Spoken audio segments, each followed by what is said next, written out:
Olá, irmãos! Estamos começando mais uma Escola Bíblica Dominical online e nós vamos finalizar o livro de Lucas e começar aí o livro de Números, respondendo às nossas perguntas de 1 ao 7 que o pastor nos envia durante a semana.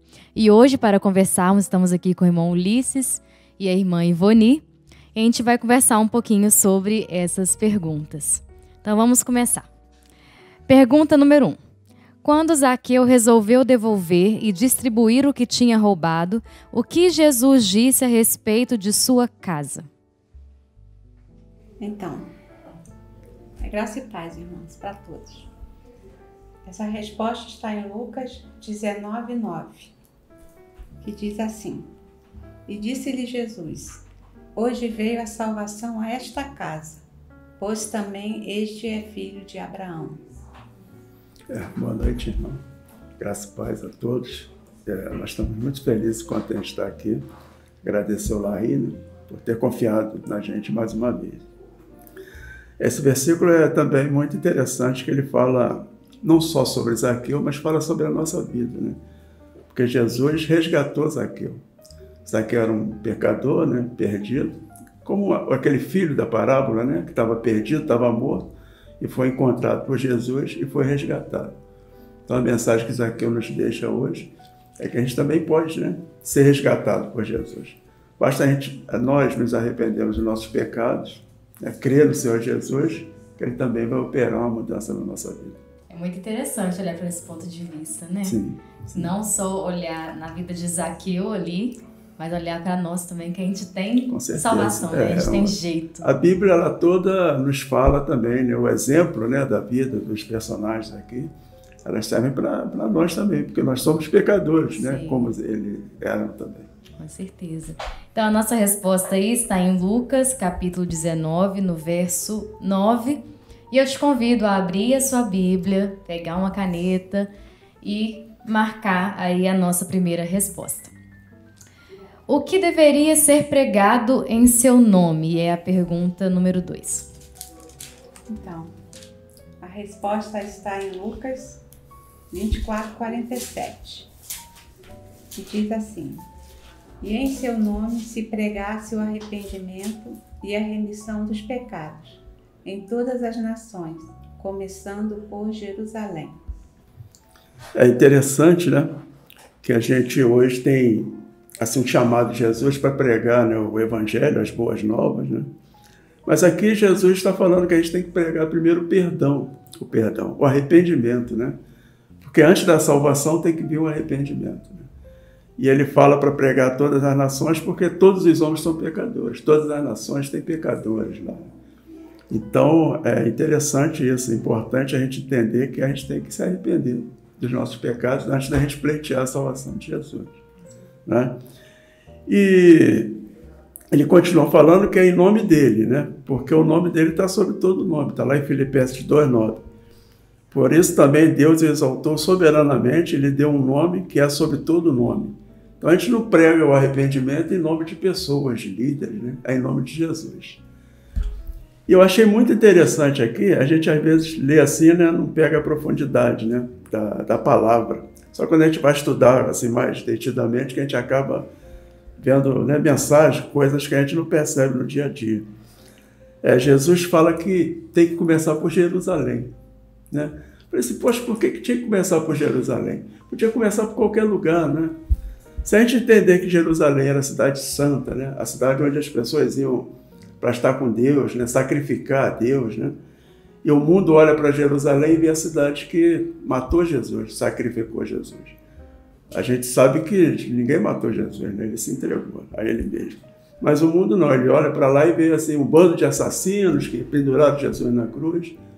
Então Jesus queria mostrar para o mundo que o amor dele, a misericórdia dele, atinge também aqueles, né, que a gente pode dizer que são os mais vis pecadores, os assassinos, né? Os próprios assassinos dele ali. Então essa é uma mensagem que fica, né? É esse amor, a misericórdia de Jesus, que quer alcançar todos os homens, né? Independente do pecado que eles tenham cometido. E graças a Deus por isso, Amém. né? Porque todos os dias a gente peca, né, contra o Senhor. Sim. E Ele perdoa, né? A gente pede, a gente arrepende, pede perdão. Interessante você falar isso, que eu até tenho, assim, pessoas na minha família, né? Quando a gente pregava o Evangelho, falava de Jesus, eles falavam assim, nossa, mas eu sou muito pecador, os pecados que eu cometi, Jesus não vai perdoar. Como, né? Assim, talvez fosse até uma maneira de se afastar, né, da palavra. Mas não, Jesus nos provando a todo instante aqui que o amor dele, né, o projeto de salvação dele é para todos os homens, independente.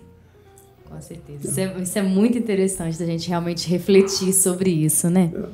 Então, a nossa resposta está aí em Lucas, capítulo 24, no versículo 47. Grifa aí na sua Bíblia. Vamos à nossa terceira pergunta. Os levitas não foram contados entre os que iam à guerra. Qual seria o ofício deles? Então, essa parte é bastante extensa, está em Números 1, 47 a 54. Mas eu escolhi aqui os 50 para a gente entender o que acontecia ali. Mas tu põe os levitas sobre o tabernáculo do testemunho e sobre todos os seus utensílios e sobre tudo o que pertence a ele. Eles levarão o tabernáculo e todos os seus utensílios, e eles o administrarão e acampar-se-ão ao redor do tabernáculo. Ou seja, os levitas foram separados só para servir no templo, servir a Deus. É interessante que o livro de Números, né, mais uma vez mostrando o Velho Testamento apontando para Jesus. Né? A gente pode ver Jesus presente aqui em todos os acontecimentos aqui. Quando fala lá da água, né, da rocha, a serpente de bronze, né, a centralidade do templo, né, do tabernáculo, isso aponta para Jesus. Né? Então, quer dizer, é mais um livro do Velho Testamento, né, que a gente pode ler com os olhos espirituais, que a gente vai encontrar Jesus ali em cada versículo, em cada passagem. Isso é muito interessante. Né? Mas os levitas, eles não foram contados junto com os que iam para a guerra, porque Jesus queria um povo separado para ele. Né? Não podiam os levitas estar servindo a Deus, servindo ao Senhor no tabernáculo e preocupado com guerras, né? Preocupado com outras coisas. Então Deus queria que eles fossem exclusivos ali para o serviço dele. Então por isso que ele separou esse povo. Né? A gente hoje vê assim, muita gente que é chamado para a obra, para o ministério de Deus, se ocupando com muita coisa. Muita coisa. É trabalho, é estudo, é família, é filhos, né? E não se dedica 100%, né, para Deus. Então Deus mostrando aqui, ó, se você foi separado, foi chamado, eu quero você exclusivo aqui para a minha obra. Porque enquanto o povo se preparava para a guerra material, para conquistar Canaã, ele tinha um povo que estava se preparando para a guerra espiritual. Né? Era aquele povo que ia suprir o resto, né, da população toda ali, um revestimento espiritual mesmo, né, com a presença de Deus. Né? Então, se alguém tem um chamado hoje, tem que se preocupar e se ocupar quase que 100% para a obra de Deus. Sim, com certeza. E é interessante essa questão que você fala do livro de Números voltar-se para Jesus, porque muitas vezes a gente ouve muito, às vezes você mesmo fala, o livro de Números é um livro chato de se ler, né? Como o próprio nome diz, são muitos números, né? E você fica enjoado daquilo de ler. E quando você para pensar que ele também se reflete a Cristo, porque toda a Bíblia se reflete em Cristo, você vai começar a ver também o livro de Números com outros olhos, com certeza. Né? É mesmo a genealogia, que é assim, uma coisa chata, né? Só nome de família.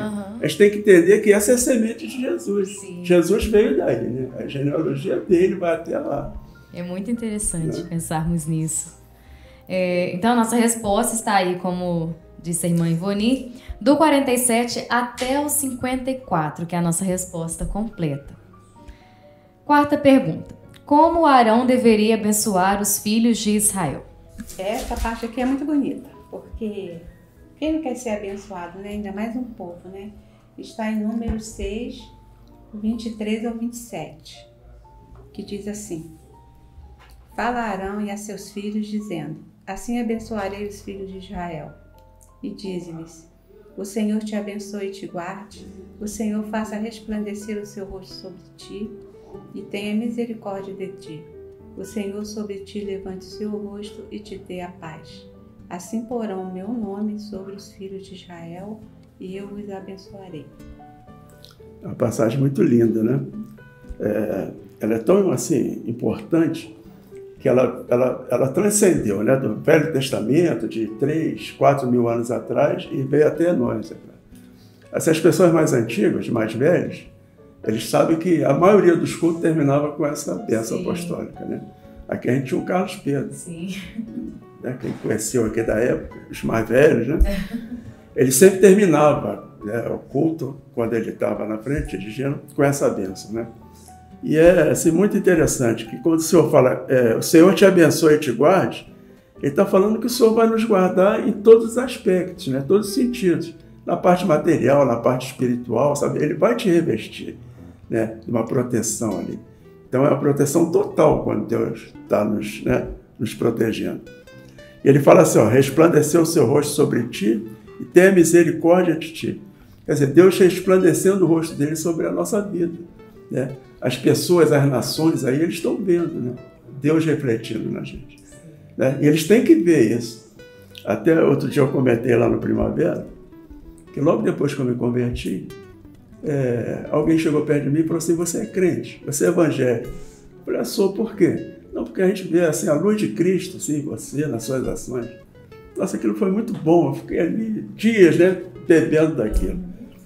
Mas também eu tive um momento que alguém chegou para mim no trabalho e falou assim, Ulisses, eu fiquei sabendo que você é crente, é verdade? Eu falei, sou batista. Eu falei, poxa, nem parece, você é tão gente boa. Quer dizer, eu tive que fazer uma reflexão ali, né? O que estava errado? Alguma coisa estava errada ali. Eu queria ser muito gente boa, né, para o mundo. Mas é isso, a gente tem que estar o tempo todo com essa luz de Deus refletindo, né, sobre nós. É o que Deus está prometendo para ele aqui, né? Para nós aqui. Então, quer dizer, é muito, muito maravilhoso. A gente tem que tomar posse dessa bênção, né? Quando a gente escutar, quando a gente lê, a gente fala só, isso é para mim. É a proteção de Deus, né? O cuidado de Deus, ele virando o rosto dele para a nossa vida. É que a gente possa realmente tomar posse disso assim, a cada dia da nossa vida. Sim. Eu acho muito bom quando a gente recebe um elogio desse, assim, nossa, você realmente parece um cristão, né? Realmente, essa sensação de, assim, estou cumprindo meu dever de cristão, né? Realmente muito bom. E isso é a gente viver a Bíblia, né? Todos os dias. Quando a gente vive a Bíblia, a gente consegue transmitir isso para as pessoas, essa paz, essa coisa, como diz o mundo, que o crente tem, né? De essa diferente. Coisa especial, né? Diferente. Exatamente. Então, a nossa resposta está aí em Números, capítulo 6, do verso 23 até o verso 27. Nossa quinta pergunta. O que Moisés era mais do que todos os homens que havia sobre a terra? A resposta está em Números 12, 3, que diz assim: E era Moisés o homem muito manso, mais do que todos os homens que havia sobre a terra. Mais uma vez, o Velho Testamento, né? Uma passagem aqui de 4, 5 mil anos, falando para a gente assim, hoje aqui, é uma coisa bem atual, né? Jesus também disse que era manso, né, e humilde, para a gente ser igual a ele. Então, quando a gente olha, lê aqui, vai lá em Números, né, lê assim, Moisés, quem era Moisés, a vida de Moisés, a gente vê assim um homem totalmente restaurado aqui, modificado. A gente não pode esquecer que Moisés era um assassino, né? Ele assassinou alguém, ele matou alguém. Uma pessoa mansa, o mais manso da terra, mata alguém, né? Então mostra aqui que ele foi totalmente restaurado, a vida dele foi transformada por Deus aqui, né? E a gente vê a irmã dele, Miriam e Arão, né, questionando a liderança dele, né, ciúmes dele, não sei, e ele simplesmente não respondeu. Por isso que chama aqui ele de manso, porque ele ficou quieto, né? Era uma situação que ele poderia se rebelar, né, orar a Deus, pedir a Deus, mas não, ele ficou quieto. E o próprio Deus vem, chama os três, né, e joga uma praga em Miriam, né, a lepra. O próprio Moisés pede por ela, né? Arão pede para Moisés, não deixa acontecer isso comigo. Então, quer dizer, Deus tomando a frente, né, e as demandas ali de Moisés. Né? Moisés não precisou nem se defender de nada, porque o próprio Deus fez isso. Né? Então, por isso que eu digo que essa lição é muito presente, muito atual, né, a gente. A gente tem que procurar ser manso também, como Moisés foi, como Jesus falou que foi, né? E muitas vezes a gente é crente com pavio curto, responde tudo também com uma pedrada, né? Mal educado, né? O crente não pode ser esse. Ah, não, mas eu sofri uma injustiça, alguém falou mal de mim, não poderia ter acontecido isso. Fica quieto, não fala nada, faz igual Moisés. Porque Deus vai lá e vai, sabe, te defender. Ele vai tomar a frente, né? Ele vai comprar seu barulho, como diz o mundo aí. Então, não precisa você tomar atitude. Então nós temos que ter essa mansidão mesmo, né? Mansidão de Cristo na nossa vida. Né? E como é importante também se deixar ser transformado. Com certeza. Né? Igual você citou a questão de antes, né, de Moisés ter assassinado o egípcio, e aquilo foi um momento de raiva, de ira ali, né? Sim. E depois ele não fala nada, ele prefere o silêncio, porque ele deixa ser transformado pelo Senhor, né? Verdade. Isso é muito importante muito também. Importante. Muito importante. Então a nossa resposta está em Números capítulo 12, no verso 3.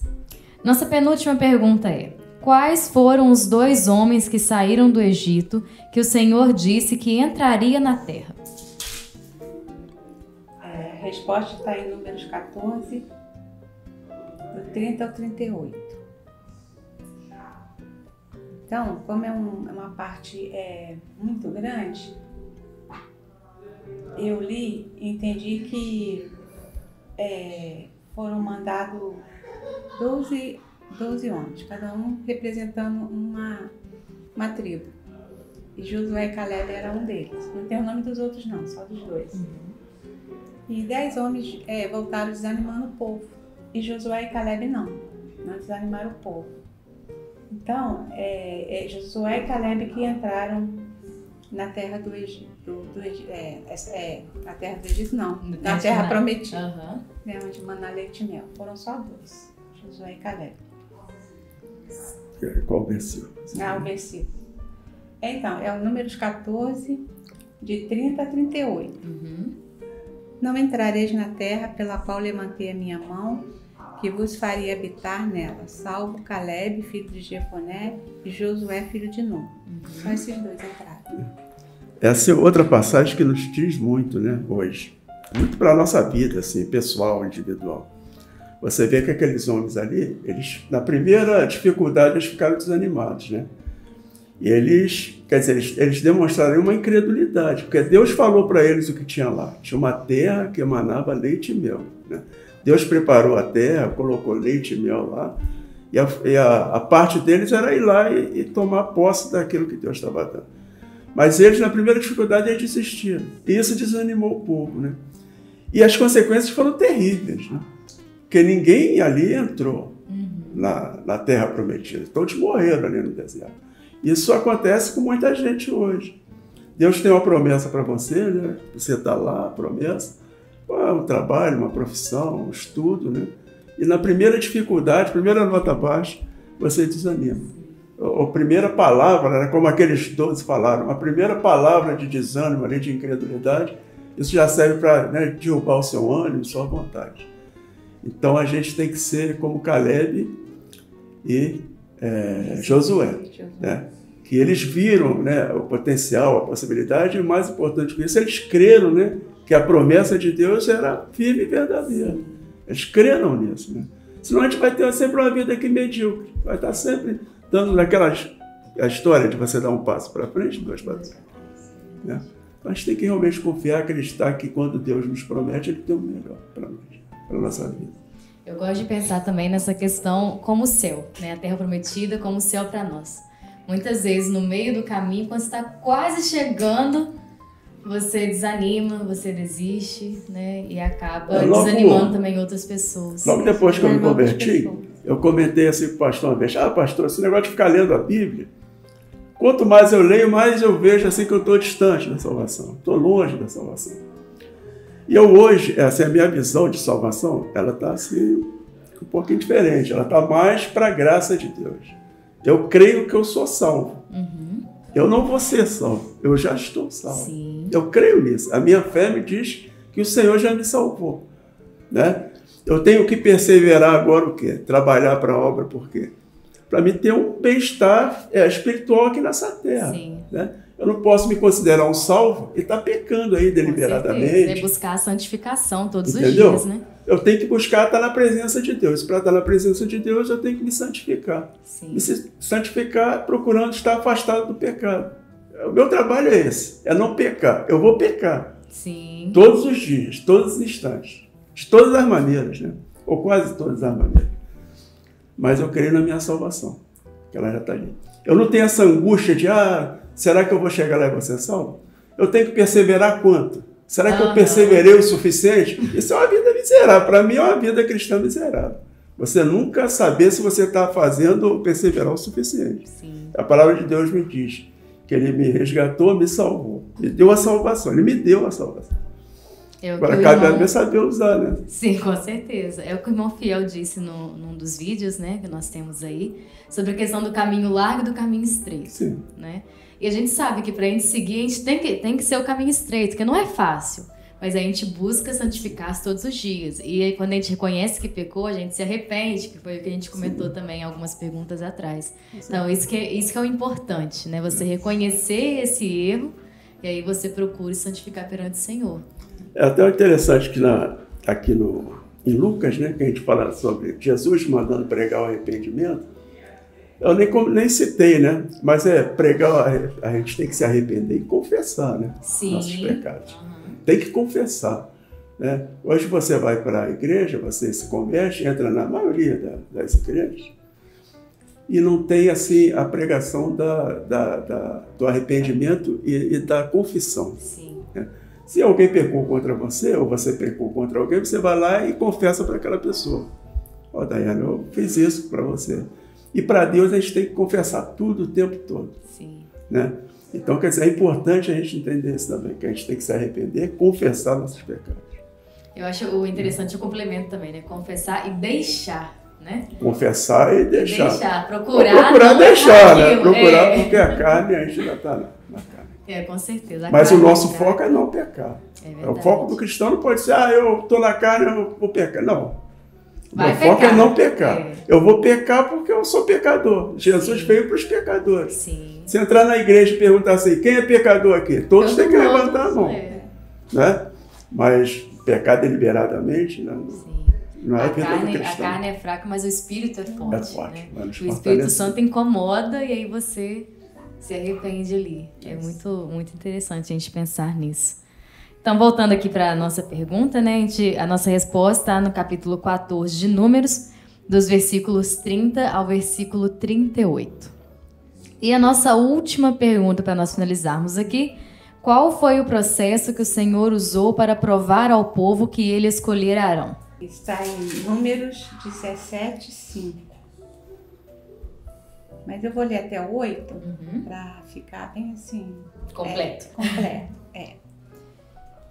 E será que a vara do homem que eu tiver escolhido florescerá?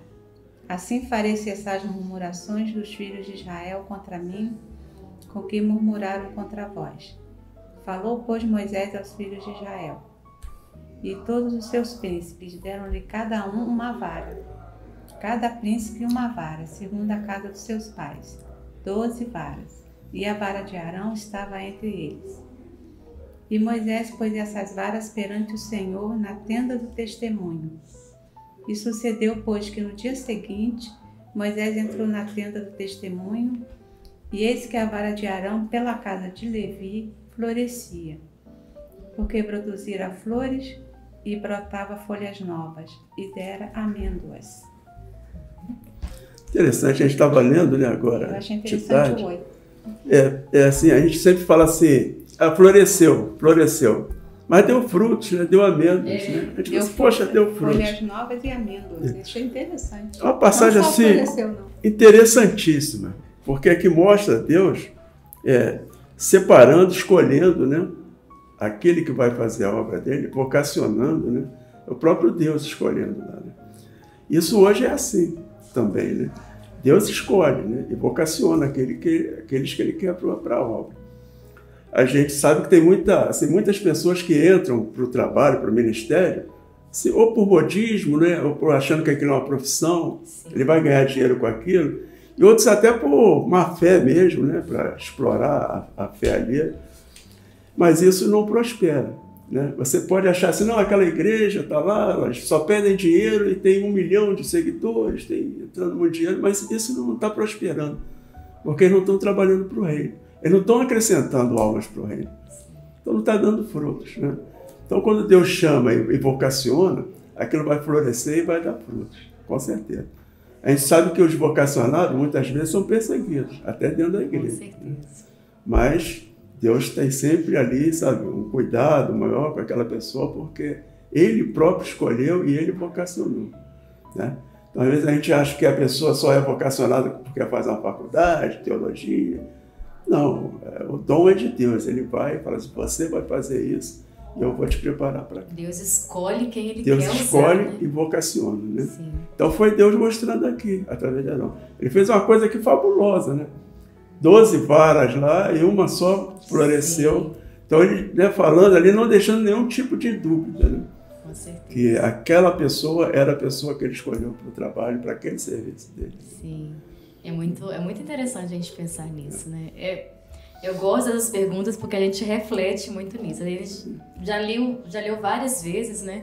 E nunca para pensar, a vara deu frutos, né? Além de florescer. E o fruto é amêndoa. Eu falei, não, já li tanto o número que eu não prestei atenção. Sim. E a gente, quando vai responder a pergunta, que a gente começa a prestar atenção nesses detalhes, né? Muito interessante. Muito importante essas perguntas que o pastor falou. Com certeza. A gente pode estudar, olhar, prestar atenção. Porque a gente tem que ler mais de uma vez, né? É verdade. Né? Tem que ir lá ler, estudar, passou né? alguma coisa, tem que estudar. Ver assim que outras pessoas, outros irmãos falaram sobre isso. Sim. Né? Às vezes eu lembro até de pregação do pastor sobre o assunto. Poxa, pastor. Você vê como é que é importante, né? A gente está meditando nas palavras de Deus, que as coisas de Deus começam a voltar. Sim. Às vezes a gente está aqui no culto, o pastor prega. Se no outro dia você perguntar o que ele pregou, a gente não sabe, esqueceu. É verdade. Né? E com isso aqui está trazendo à mente, né, as coisas de Deus. Aqui, é muito importante. E estuda a palavra, né? Motiva você a estudar a palavra, que é muito importante também. Com certeza. Eu quero agradecer a participação de vocês, né, a disponibilidade de estar aqui para a nossa Escola Bíblica Dominical. E até mais.